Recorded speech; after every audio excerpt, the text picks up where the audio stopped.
good morning, good afternoon, good evening, whenever you are watching this. Thank you for being here. My name is Sergio Montes, and I will be the narrator for Group 6's presentation on Chapter 9 of the text, The Brain and Cognitive Functioning. The group is made up of Ruby Garcia, Mason Gosvener, Lilian Junsay, Sergio Montes, myself, and Alexis Saldaña. The overview of the chapter includes brain basics, memory, intelligence, and cognitive development and wisdom. Let's begin discussing the brain and its relationship to learning. The brain, which is attached to the spinal cord, is the control center of the human organism. It monitors all functions within our body, such as our heart rate and breathing, as well as what goes on immediately outside of our bodies. Our five senses, sight, smell, hearing, taste, and touch, send data to our brain where it is decoded and used to keep us safe and regulated. The brain has distinct areas responsible for various tasks which scientists have mapped. One mapping of the brain is the triune brain, which is composed of three different sections, including the innermost section known as the reptilian brain, responsible for instinct survival, the limbic system, responsible for our emotions, and the outermost section, which is the neocortex, responsible for speech, logic, and higher thinking skills. The limbic system processes sensory data and converts the data into units, which are then processed in the neocortex, which means biologically, we are creatures that feel first and then think. As supported by the Jill Taylor quote, "We may think of ourselves as thinking creatures that feel. Biologically, we are feeling creatures that think." Jill Taylor is a brain scientist who had a stroke at the age of 37. If you would like to learn more about Jill Taylor's stroke experience and how she explains the function of the brain, please click on the link which will take you to her TED Talk on YouTube. As stated previously, the limbic system is responsible for processing sensory data from the external body.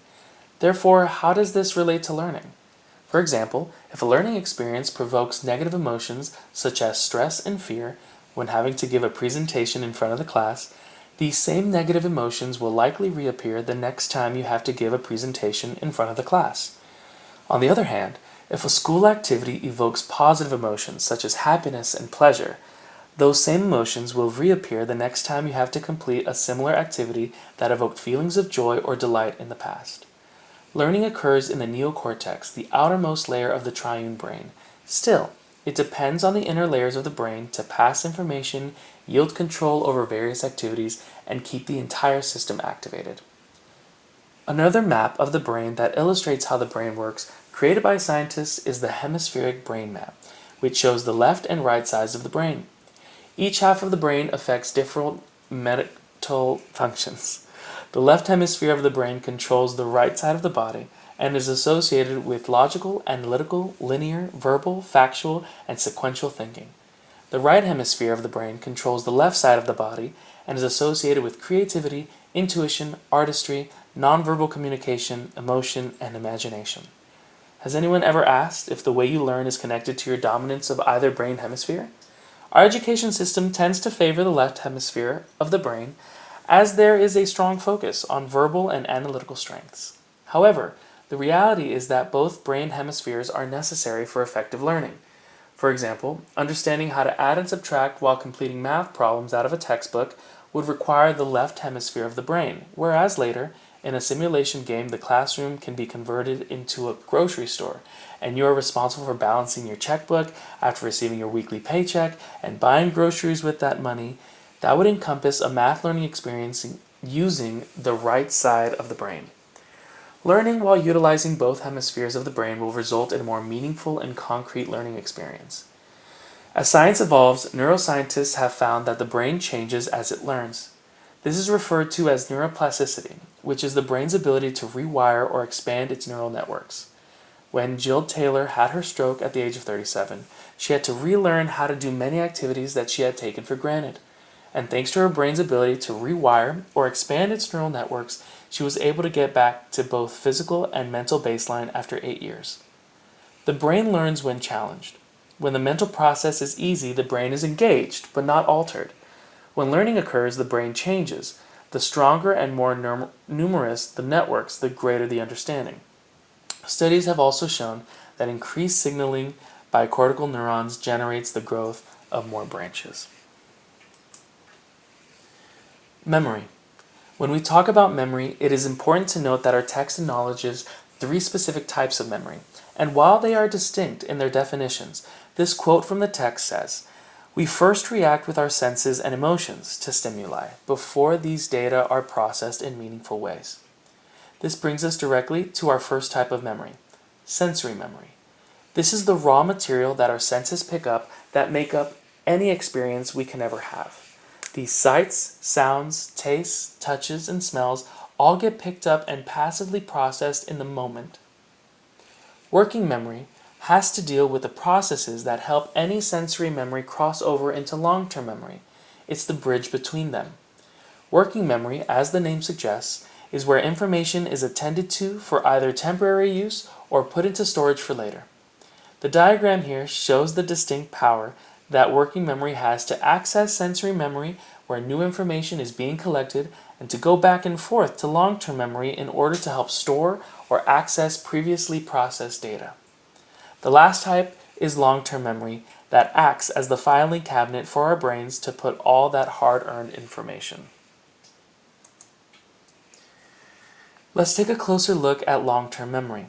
We have procedural long-term memory, which allows us to access cognitive and motor skills that have previously been acquired and employ them without much effort, such as reading, playing cards, driving, riding a bike, etc.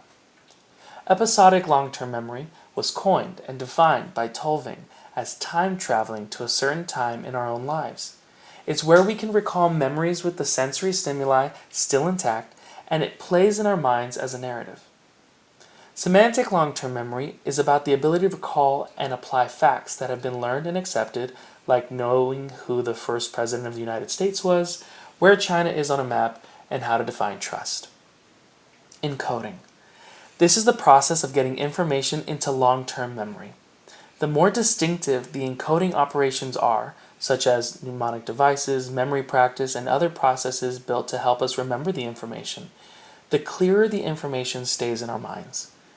The implication for us as learners and designers can be described as a direct correlation between our understanding of how conscious memory works and the quality of the encoding processes that we apply for ourselves in our own learning and within the instructional products we create. When we think of intelligence, we often think of a person who is smart, knows a lot, or does well on tests. Traditionally, intelligence was measured through standardized tests that examine cognitive skills like memory, reasoning, or learning quickly. This view can be attributed to the work of researchers like Spearman and Binet. Spearman, who introduced the idea of a general intelligence factor, or G factor, which is the basis of what we know today as IQ. These early models aimed to define and measure intelligence through testing. But intelligence isn't just about test scores. In more recent years, scholars have introduced broader models to explain the different ways people can be intelligent. Fluid and crystallized intelligence. Fluid intelligence refers to problem solving and adaptability, while crystallized intelligence involves learned knowledge and skills. Gardner's multiple intelligences propose that people have various kinds of intelligences like linguistic, spatial, musical, bodily kinesthetic, and interpersonal. Sternberg's triarchic theory suggested intelligence comes in 3 forms: analytical, creative, and practical. Goleman's emotional intelligence highlighted the ability to understand and manage emotions, both our own and others, as a key form of intelligence. There is not one definitive way to measure a person's intelligence. Whether it's logical reasoning, artistic talent, social insight, or emotional awareness, intelligence is present in many forms. Understanding and seeing this diversity in learning and intelligence helps us better understand ourselves and others. We will review each of these theories in more detail. 2 major types of intelligence are fluid intelligence and crystallized intelligence. Both are a blend of different cognitive skills. Fluid intelligence involves problem solving, pattern recognition, and abstract thinking, abilities that are independent of prior learning. It peaks in young adulthood and tends to decline with age. An example of fluid intelligence would be identifying the pattern in a sequence of numbers. Crystallized intelligence, on the other hand, is based on knowledge from education and life experiences, such as vocabulary, reasoning about real-world tasks, or using technical skills learned for a job. This type of intelligence generally increases or remains stable over time. An example of crystallized intelligence would be reading skills and memorization of math facts. Recent research shows that both forms of intelligence can be influenced by culture and generation. For example, current media like computers, video games, and films can improve visual spatial processing and boost fluid intelligence in younger groups. Meanwhile, crystallized intelligence can reflect consistent skills retained over many years.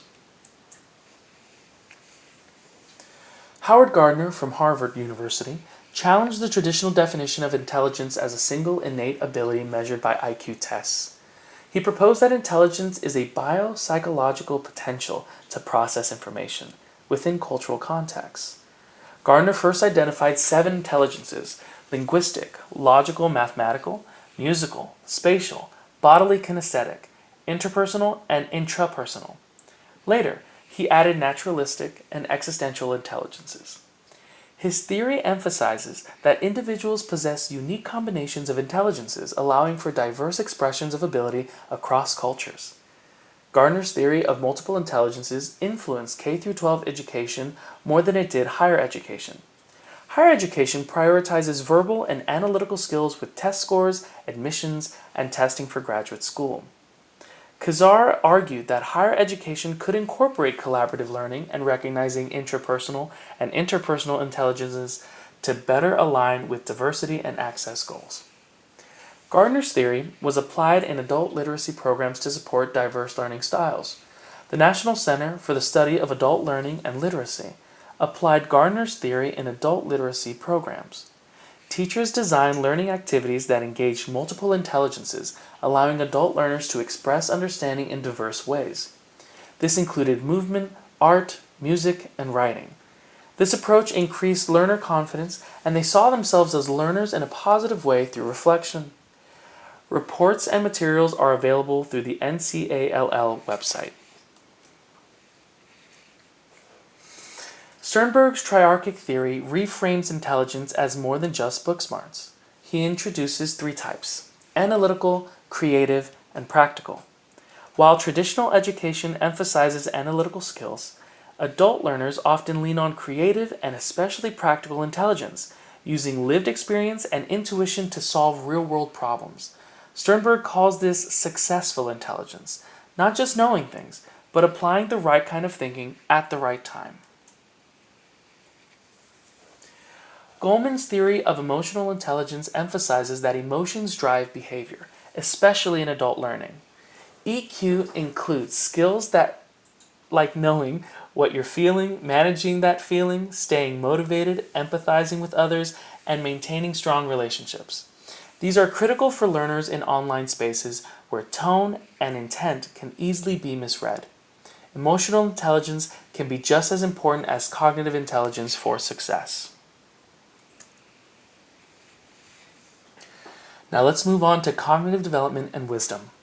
When it comes to thinking, it is different at every stage of our lives. One theory was proposed by Jean Piaget. Jean Piaget proposed 4 age-related stages of cognitive development. It begins with the sensory motor stage of infants to the pre-operational stage, 2 to 7 years old, wherein symbols and words are used to represent objects. Then to concrete operational, where children 7 to 11 years old can understand concepts and relationships. Formal operational, that involves reasoning hypothetically and thinking abstractly. He first thought this 4th stage was obtained between 11 and 13, but revised this, saying the development of formal operational thought may occur up to the age of 20.